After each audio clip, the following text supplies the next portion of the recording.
The rain-slicked streets of Los Angeles gleamed under the sodium glow of streetlights, turning the city into a blurred watercolor of dreams deferred.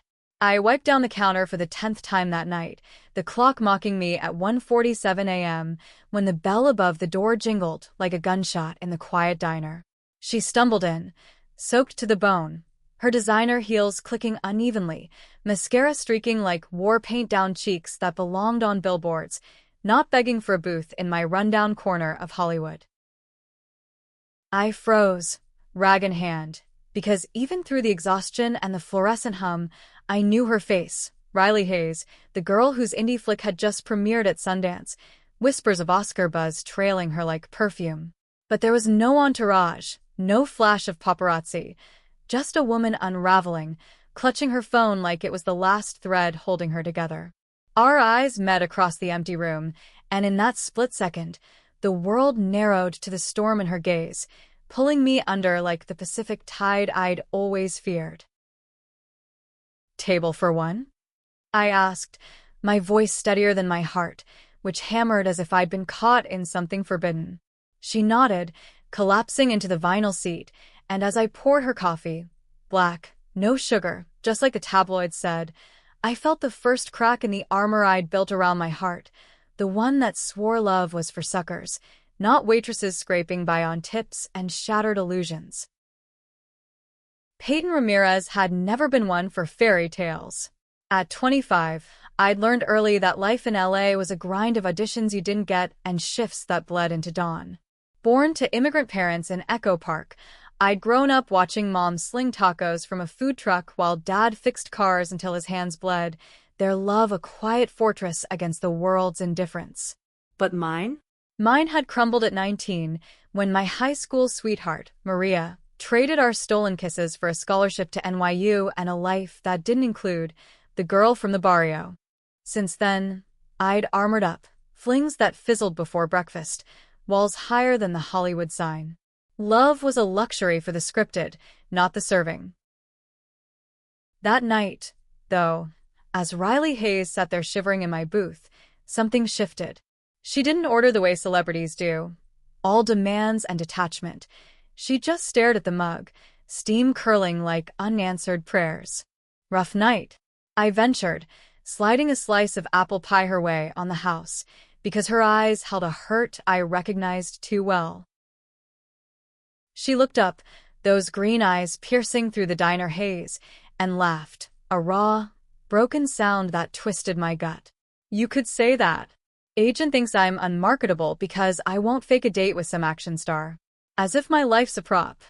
Her voice was husky, laced with that Midwestern lilt the interviews never captured, and I caught the flicker of fear beneath the bravado. Riley Hayes, 28 and on the cusp of stardom, was terrified of the very spotlight chasing her. I leaned on the counter, arms crossed to hide the tremor in my fingers. "Unmarketable?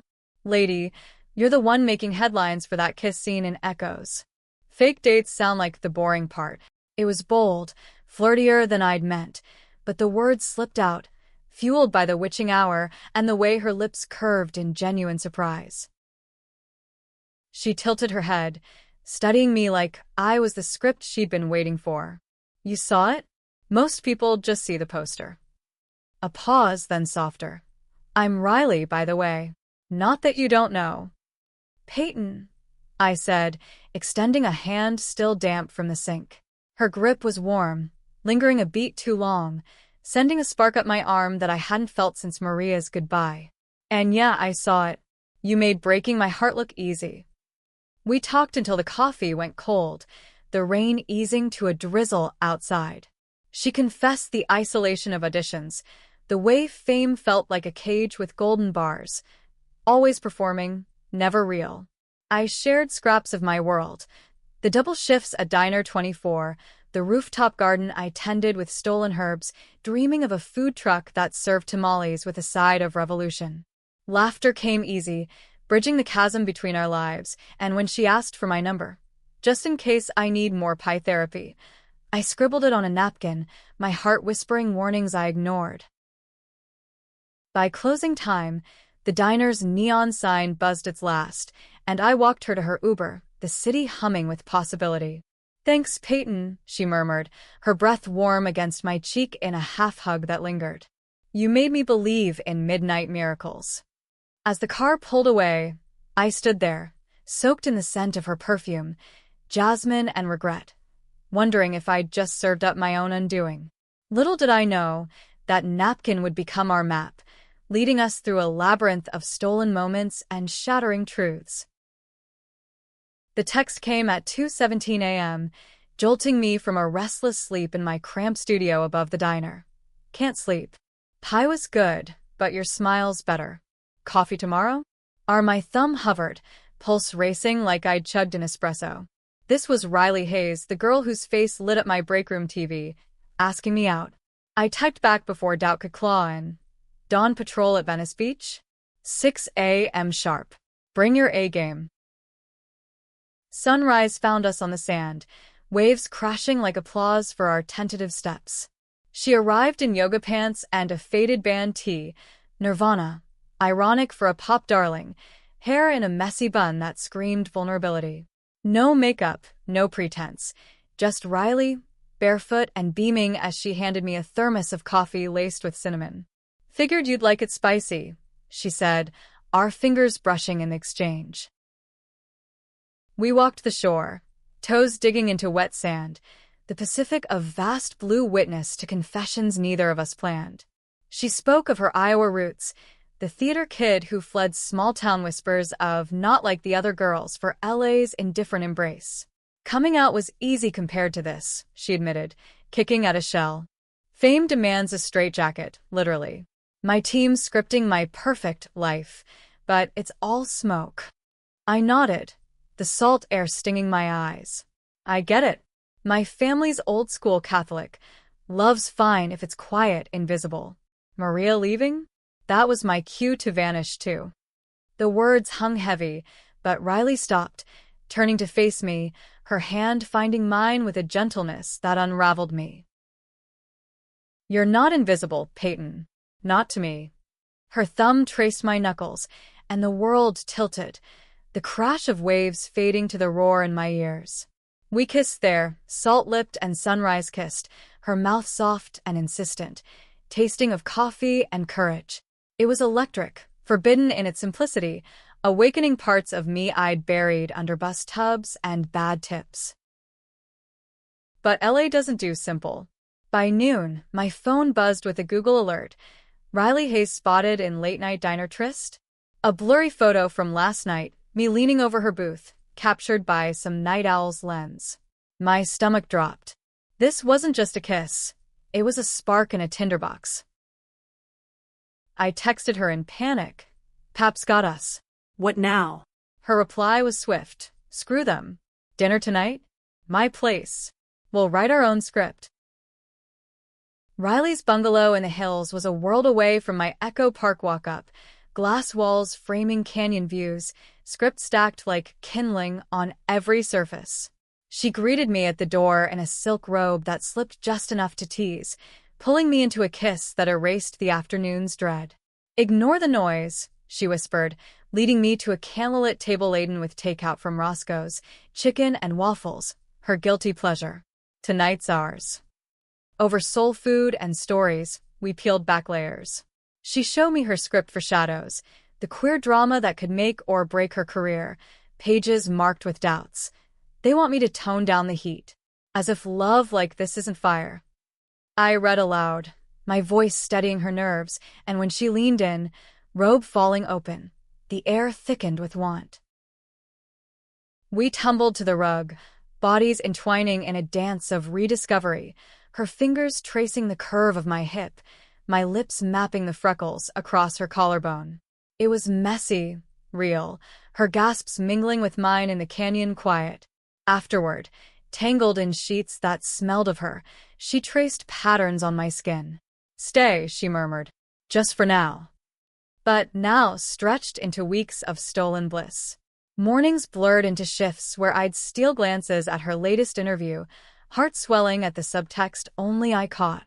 Evenings were ours. Picnics in Griffith Park, where we'd lie under stars, her head on my lap as I braided wildflowers into her hair.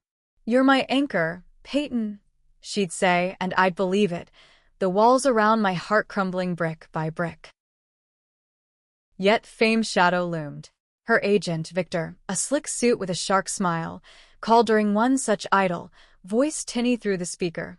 "Riley, darling, the trades are buzzing. That Waitress pick? We spin it as method acting, or we lose the rom-com lead." She hung up, face ashen, and I held her, whispering, "You're more than their pawn." That night, as thunder rumbled over the city, we made love with a desperation born of encroaching storms, her body arching under mine, cries swallowed in the downpour. In her arms, I glimpsed a future, tamales at premieres, her hand in mine on red carpets. But deep down, the waitress in me whispered of glass slippers that shatter. The first fracture came subtly, like a hairline crack in fine china. A week after the beach kiss, I arrived at the diner to find a bouquet of roses on the counter, crimson, extravagant, with a card, "To the woman who serves more than coffee. Dinner at Chateau Marmont?" My coworkers cooed, but I felt exposed, the blooms wilting under the diner's glare.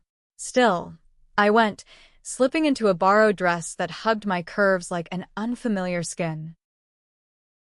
The Marmont was velvet ropes and velvet whispers, where stars dined like gods among mortals. Riley waited in a corner booth, radiant in emerald silk, but her smile faltered when a waiter lingered too long, eyes flicking to me with poorly veiled curiosity. "Peyton's with me," she said firmly, hand on my knee under the table, a claim that thrilled and terrified. Over foie gras I pretended to savor. She gushed about shadows table red, her passion igniting like the chandelier above. "The director loves the chemistry," she said, eyes sparkling. "It's raw, like us." But as dessert arrived, creme brulee cracked with a silver spoon, a photographer's flash pierced the dim, freezing us mid-laugh. "Riley, who's the mystery girl?" the voice called, and she stiffened, squeezing my hand too tight. We fled to her car, hearts pounding, the city lights streaking like accusations. "I'm sorry," she breathed, pulling over on Mulholland Drive, the sprawl below a glittering lie. "This is my world, beautiful, but it bites." I cupped her face, kissing away the apology. "Then let's bite back." Our rebellion was a weekend in Big Sur, escaping LA's maw for redwoods and rugged coast. We hiked trails hand in hand, her laughter echoing as I taught her to skip stones across tide pools. Nights in a cliffside cabin were symphony, skin on skin, whispers of forever amid the ocean's roar. "I love you, Peyton," she confessed one dawn, tangled in flannel sheets, the words a vow against the void. Back in the city, reality reasserted. My boss at the diner, cranky old Mr. Kowalski, pulled me aside. "That actor's friend? Drawing crowds and trouble. Tips are up, but so's the drama, kid." Sure enough, lines formed for Riley's booth, gawkers snapping pics, turning my sanctuary into a circus. I served with gritted teeth, the weight of eyes heavier than trays. Worse was the call from Mom. "Mija, the neighbor saw you on Timsy, kissing that movie star? What will people say?" Her voice cracked with old fears, the rosary beads clicking in the background. I hung up, chest tight, staring at the mirror's reflection, a woman caught between worlds, love's glow warring with legacy's shadow. Riley sensed the shift, arriving that evening with tacos from my favorite truck, grease-stained bags of bomb. "Talk to me," she urged, as we ate cross-legged on my fire escape, the city humming below. I spilled it all. The stares, the whispers, the fear that our love was a headline waiting to bury us. She listened, then pulled a script from her bag. Shadows, dog-eared. "Read this scene," she said. "It's us, two women defying the script." The pages burned with truth. Lovers in a storm, choosing each other over safety. Tears blurred the ink as I finished, and she kissed them away. "We're not extras, Peyton. We're the story." That night, we reclaimed my bed, bodies a defiant map, her mouth on my thigh, my nails raking her back, pleasure a roar drowning doubt. In the afterglow, she traced ours on my palm, and for a moment, the world aligned. But cracks widened to chasms. Victor's next summons was an ambush. Lunch at the Ivy, where he slid contracts across the table like shackles. Riley, the studio skittish. Shadows tests well, but that waitress. It's queer-baiting backlash waiting. Fake a beard, some charming co-star, for 6 months. PR gold. She glanced at me across the booth, her face a mask cracking. No, Vic. I'm done pretending. The words hung, brave but brittle, and as we left arm in arm, flashes erupted like gunfire. By evening, headlines screamed, Riley Hayes comes out? Mystery lover sparks frenzy. My phone exploded. Texts from friends, Mom's voicemails laced with worry, even Maria's ghost of a message. Saw the news. Proud of you? I powered it off, curling into Riley on her couch, the TV muted on E. Speculation. We did this, she whispered fierce. Together. Yet doubt festered. Shifts at the diner turned siege, fans demanding autographs on napkins, haters scrawling slurs on the bathroom wall. Mr. Kowalski grumbled about circus acts, docking my hours. Home was no refuge. Mom showed up unannounced, Bible in hand, tears carving rivers down her face. Peyton, this life? It's not for us. Come home to church, to normal. Normal. I shot back, voice breaking. Love is normal, Mama. It's you and Dad, through bankruptcies and borders. She left with a hug and a prayer, the doors click echoing my isolation. Riley's world fared no better. Shadows reshoots loomed, but whispers of recasting swirled, producers citing image issues. She threw herself into prep, late nights bruising her eyes, but our touches grew frantic, laced with unspoken fears. One night, post-rehearsal, she collapsed against me, sobbing. They want to erase us. Rewrite the ending. I held her, heart fracturing. Then we fight. For the real story. Our lovemaking that eve was tender warfare, slow explorations, her fingers weaving through my hair as I brought her to shattering release, our cries a pact against the dark. Dawn found us plotting. A joint interview, my face public, our truth unapologetic. The interview was a gauntlet. Variety's studio buzzed with tension. The reporter, a sharp-eyed woman named Lena, probing like a surgeon. Riley went first, voice steady. Peyton isn't a fling. She's my home. And Shadows? It's our mirror. Love that defies erasure. Camera swiveled to me, and sweat beaded my brow in the borrowed blouse. Peyton, from waitress to leading lady's love. How's that shift feel? Lena asked. I swallowed, Riley's hand grounding mine off mic. Terrifying.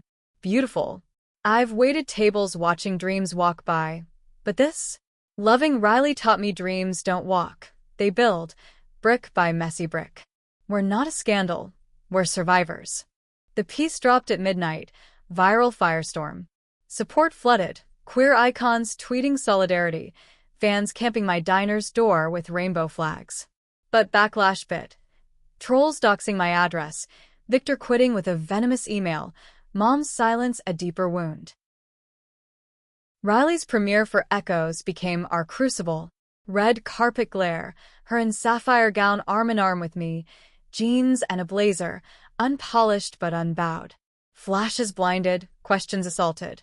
Riley, is this PR? She kissed me then, fierce and public, the world holding breath. No. This is love. Inside, the film unspooled, her on-screen passion a echo of ours, and as credits rolled, applause thundered. Backstage, tears mingled with champagne. Producers approached, shadows greenlit with creative freedom. But joy cracked when my phone lit. Mom's text saw the kiss. Saw you shine. Te amo, Mija. Always. We escaped to the rooftop, city at our feet, her head on my shoulder. We made it, she whispered. But I pulled back, voice trembling. Did we? Your world's pulling, Riley. Tours, shoots. What about the waitress who can't leave her tamale dream? Her eyes widened, pain flashing. You're not leaving me? I'm scared, I confessed, of losing myself in your orbit. The fight erupted, words like shrapnel, her accusing abandonment, me fearing erasure. Doors slammed, nights alone in my studio, the bed cold without her warmth. Days blurred into ache, shifts mechanical, smiles forced for fans who saw only the power couple. Reconciliation came unbidden, a rainy midnight knock. Riley, drenched, script in hand, Shadow's final draft. Read the end, she begged. I did, under the diner's awning. Lovers choosing messy truth over polished lies, vowing to co-write there forever. I rewrote it for us, she said, voice raw. No orbits. Partners. Your truck, my sets, we build both. Rain mingled with tears as I pulled her inside, our kiss a storm's fury, desperate, devouring, bodies slick against the counter.